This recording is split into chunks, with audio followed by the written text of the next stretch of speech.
क्या तुमने कभी नोटिस किया है, क्लास में, ऑफिस में या किसी ग्रुप में एक बंदा होता है जो ज्यादा बोलता नहीं है, ज्यादा हंसता नहीं है, ज्यादा इम्प्रेस करने की कोशिश भी नहीं करता, फिर भी लोग उसे हल्के में नहीं लेते हैं। उसके आसपास एक अजीब सा प्रेशर होता है, जैसे वो कुछ प्रूव नहीं कर रहा, फिर भी सब उसको सीरियसली ले रहे हैं। तो क्वेश्चन ये है कि वो करता क्या है, क्यों उसको बताने की जरूरत नहीं पड़ती, क्यों वो अप्रूवल के बिना भी पावरफुल लगता है। तो यही है डार्क कॉन्फिडेंस, और अगर तुम इसको समझ गए ना तो तुम्हें चिल्लाने की जरूरत नहीं पड़ेगी, बिकॉज रियल पावर साइलेंट होती है। तो आज का वीडियो तुम्हारी लाइफ का टर्निंग पॉइंट हो सकता है, पर सिर्फ तब जब तुम वीडियो को लास्ट तक देखोगे। और हाँ, लास्ट वाला पॉइंट गलती से भी मिस मत करना, क्योंकि वही असली गेम चेंजर है।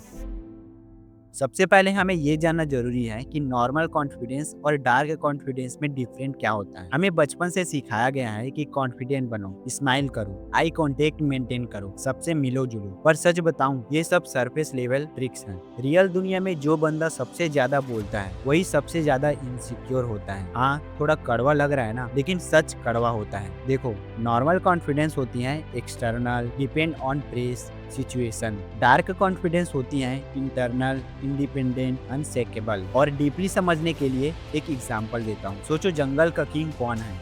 शेर। क्या शेर हर 5 मिनट में चिल्लाता है, दोस्तों मैं शेर हूँ, प्लीज मेरी रिस्पेक्ट करो? नहीं ना, वो चिल्लाता तब है जब जरूरत हो। बाकी टाइम वो साइलेंट, ऑब्जर्विंग और शांत होता है, और पूरा जंगल जानता है वो किंग है। अगर तुम शेर बनना चाहते हो तो सबसे पहले तुम्हें समझना पड़ेगा कि तुम क्या हो। सच ये है कि ज्यादातर लोग कॉन्फिडेंट एक्ट करते हैं, बट अंदर से अप्रूवल के भूखे होते हैं, लाइक्स के भूखे, कॉम्प्लीमेंट के भूखे, अटेंशन के भूखे होते हैं। और जो इंसान इतना भूखा होता है वो इजिली कंट्रोल हो जाता है। जब तुम वैलिडेशन पे डिपेंडेंट होते हो तो तुम्हारा रिमोट दूसरों के हाथ में होता है। किसी ने इग्नोर किया, मूड खराब, किसी ने तारीफ किया, मूड अच्छा। तुम खुद के मालिक नहीं हो। और डार्क कॉन्फिडेंस की पहली कंडीशन है emotional independence.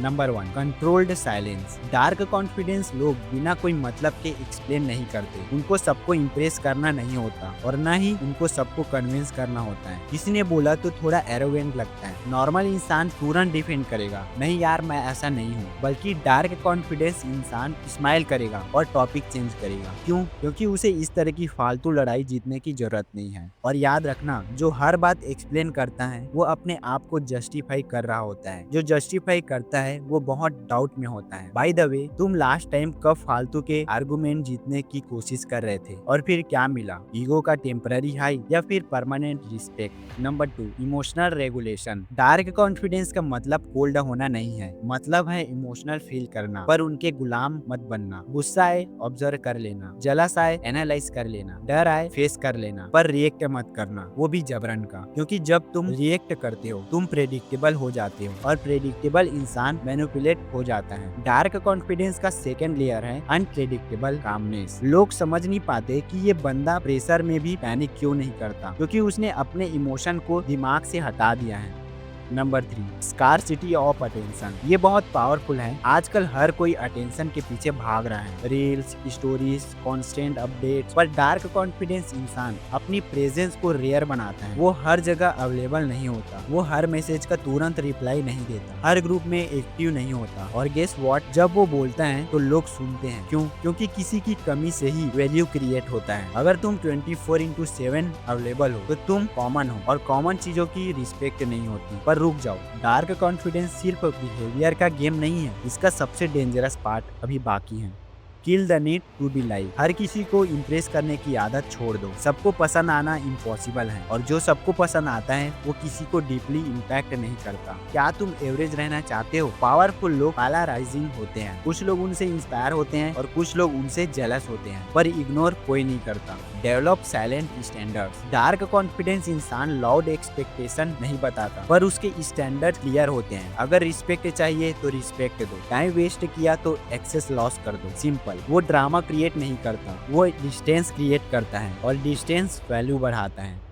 Work on competence. ये सब तब तक फेक लगेगा जब तक तुम काबिल नहीं हो। डार्क कॉन्फिडेंस का बैकबोन है कॉम्पिटेंस। स्किल बिल्ड करो, फिटनेस इंप्रूव करो, कम्युनिकेशन स्किल इंप्रूव करो। जब तुम अंदर से पावरफुल हो तब साइलेंस नेचुरल हो जाता है। तुम्हें प्रूव नहीं करना पड़ता, तुम्हें पता होता है आई कैन हैंडल इट। और यही self trust real aura create करता है। वैसे हॉनेस्टली बताओ, अगर कल से तुम सोशल मीडिया बंद कर दो 30 दिन के लिए, तुम्हारी आइडेंटिटी हिल जाएगी या स्ट्रांग होगी? सबसे बड़ा डर क्या है, लोग क्या सोचेंगे। और डार्क कॉन्फिडेंस का मतलब है लोग सोचेंगे और मैं फिर भी अपना काम करूंगा। किसी ने जज किया ठीक है, किसी ने अंडर एस्टिमेट किया और भी ठीक है। Under estimate is advantage. जब लोग तुम्हें कम समझते हैं तुम साइलेंटली ग्रो कर सकते हो और फिर एक दिन रिजल्ट उनको शॉक कर देगा। इमेजिन करो तुम रूम में इंटर करते हो, no over smiling, no fake energy, बस straight posture, calm eyes, slow movement. तुम कम बोलते हो पर जब बोलते हो सब चुप, क्योंकि तुम्हारा टोन स्टेबल है, तुम्हारी एनर्जी ग्राउंडेड है। ये सुपर पावर है और ये तुम डेवलप कर सकते हो। नेक्स्ट टाइम जब कोई बोले तू इतना सीरियस क्यों रहता है, क्या तू चेंज हो गया है, हल्का सा स्माइल करना, क्योंकि तुम रूड नहीं हो, तुम सेलेक्टिव हो, तुम एरोगेंट नहीं हो, तुम अवेयर हो और अवेयर इंसान कंट्रोल में होता है। आज के बाद तुम्हारे पास दो ऑप्शन है, या तो तुम वही रह जाओ जो हर नोटिफिकेशन पे रिएक्ट करता है, हर कमेंट पे हट होता है, हर ओपिनियन पे हिल जाता है, या फिर तुम डिसाइड करो मैं साइलेंट बिल्ड करूंगा, मैं इमोशनली इंडिपेंडेंट बनूंगा, मैं अपनी प्रेजेंस को वैल्यूएबल बनाऊंगा। डार्क कॉन्फिडेंस लाउड नहीं होती, वो स्टडी होती है और जब तुम स्टडी हो जाते हो तो दुनिया एडजस्ट करती है साइलेंटली। अगले वीडियो में मैं तुम्हें बताऊंगा कैसे साइकोलॉजिकल प्रेजेंस डेवलप करते हैं जिससे बिना कुछ बोले ही तुम रूम डोमिनेट कर सको। तब तक observe more, react less, build silently, because real power shadow में ग्रो होती है।